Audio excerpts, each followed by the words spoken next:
Hey guys, welcome back to the channel. So today we got another shop talk video, and today's topic is going to be misconceptions that people have in their mind when they buy a new car that's under warranty about where they can get services done. I just got off the phone from a customer that I had to educate a little bit on this, so I decided to bust out the camera and make this video and explain to you guys certain things. So we're gonna go ahead and talk about that today, but before we do so, if you guys haven't subscribed to the channel, go ahead, hit the subscribe button down below, guys, because it definitely helps the channel grow. And with that said, let's go ahead and start on today's topic. Alright guys, so I just got a really weird phone call from a customer. Now, I've never talked to this guy before, just, first time ever calling my shop. And the first question out of his mouth after hello, how are you, after we greeted each other was, are you guys ASE certified? Now, this is a whole other topic for a whole other video as far as ASE, but currently I'm not, and my shop doesn't even, bear the ASE symbol anywhere, guys. I'll get into all that with another video, not for this video. But the guy was asking me if I was ASE certified, and we had ASE certifications. And I was like, we are not, but I'm like, may I ask why you're asking me this? I was kind of curious and intrigued because I've never been asked this before, at least not right off the bat. And he's like, I just bought a new car and I need to go to a shop that's ASE certified because they can report everything they've done to my car. So that way, there's a history of it and this and that because it's a new car and it's under warranty and I don't want to void my warranty. And I was like, okay, I understand where you're coming from. I'm like, may I ask where you heard that from? And he's like, oh, it's just something that I read about and this and that. And that's where I was like, all right, well, I understand where you're coming from, but, I'm like, you're not entirely correct. He proceeds to tell me, what do you mean I'm not correct? And I was like, listen, so the way it works, I'm like, ASE is just like a test that a mechanic takes to prove that they know that subject or that field. I'm like, it's not really a requirement to be able to work on a vehicle that is new that has a warranty from the dealer. And I'm like, if you're ever doing any sort of maintenance or any sort of, things like oil changes or tires and brakes, I'm like, those things aren't covered under warranty, but the warranty will require you to have receipts of everything that you've done to your vehicle, mainly on the purpose of if you do an oil change, let's say at a quick lube shop, as long as you have the receipt and you save it, if your engine ever has any issue and let's say the manufacturer says, well, we don't have a history in our dealer network that you've been changing the oil on the car, you could easily show them the receipts and be like, here you go, I have 15 oil changes, I do them at this place, I don't want to come to the dealer.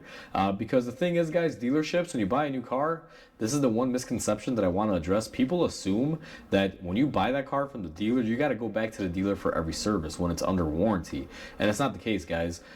You should be going back to the dealer for warranty items and things like that. But if you don't like going to the dealership and waiting in excessive, wait times for an oil change, I've had customers tell me that they bought a new car, they got like 10 free oil changes for their car, but it's unbearable to book an appointment because you got to call like 3 weeks in advance. And on top of that, when you're there, it takes like 3 hours for them to service your car for an oil change. So it's just more convenient for them to come to me and pay, and I get them in and out in about 20 minutes, if that.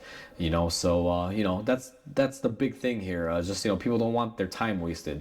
I worked at a dealer and I saw our lube tech service and how it worked, and I mean, I'm telling you, it was baffling to me, and it was annoying to me that sometimes people were there like 4 hours waiting for an oil change. Some people will wait if it's free and some won't. It varies. That's another topic. But the main takeaway is, guys, if you guys have a car that's under warranty, whether it's brand new or you have any sort of an extended warranty or anything, your vehicle is your vehicle. You can choose to take it wherever you'd like for any service. Now, I would highly recommend it be a actual licensed business that works in automotive.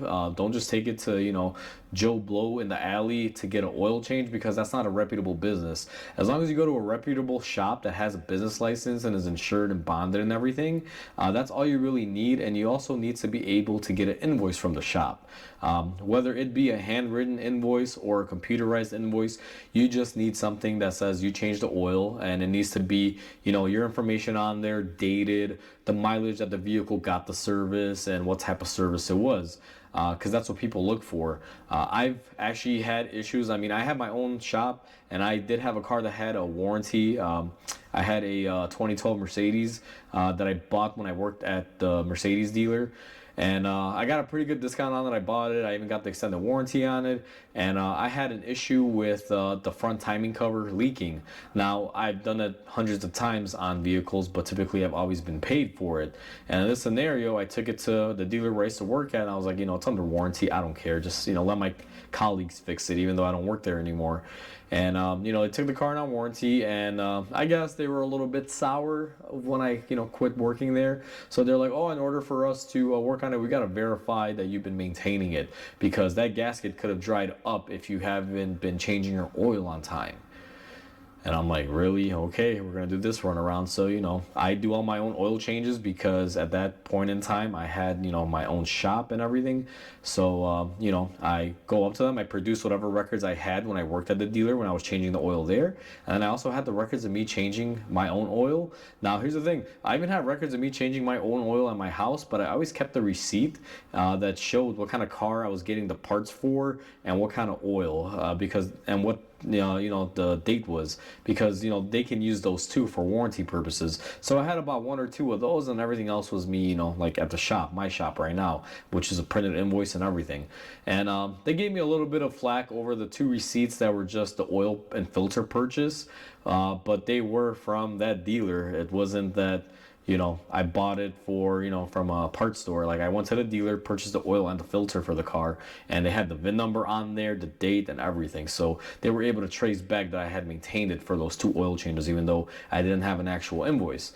And then they wound up confirming everything, and they did the work under warranty. That's typically a situation that you'll fall into when it comes to warranties, is if you have some sort of engine issue or failure, they're going to want to know that you've been maintaining it. Same goes for the transmission, because most warranties aren't going to cover fluids. Anything that's wear and tear, they won't cover, guys. So as long as you take your car to a reputable shop and you have a receipt and invoices and everything, you are pretty much covered. The shop doesn't really have to be ASE certified and all that, and we'll make a whole other video regarding that, because that's a whole other thing.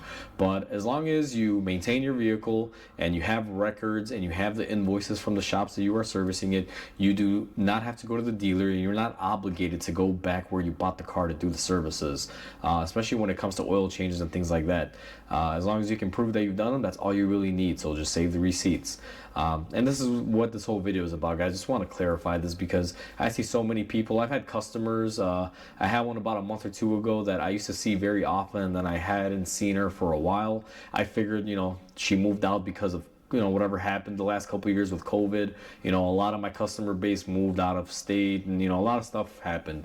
But she came in about a month ago, and I was like, hey, I haven't seen you in a while. How's everything? She's like, oh, I got a new car. But she's like, I was under the impression that I always have to go to the dealer because the car has a warranty. And she's like, I just can't deal with waiting 2-3 hours for an oil change. And, I had to educate her as well. But since I ran into that scenario, and then I had this phone call earlier today, I decided to kind of clear up this misconception, and hopefully it helps you guys out. Like I said, you go to any place, as long as it's a licensed automotive repair shop, and you get an invoice for the work done, and it has your information, the date, the mileage, and when the service was performed, and what services were done, you should be good to go as far as any warranty work from the dealer or anything. So hopefully this video helps you guys out. Please comment, like, and subscribe, guys, because it definitely helps the channel grow. And with that said, I hope you guys have a wonderful day, and I'll catch you guys on the next video.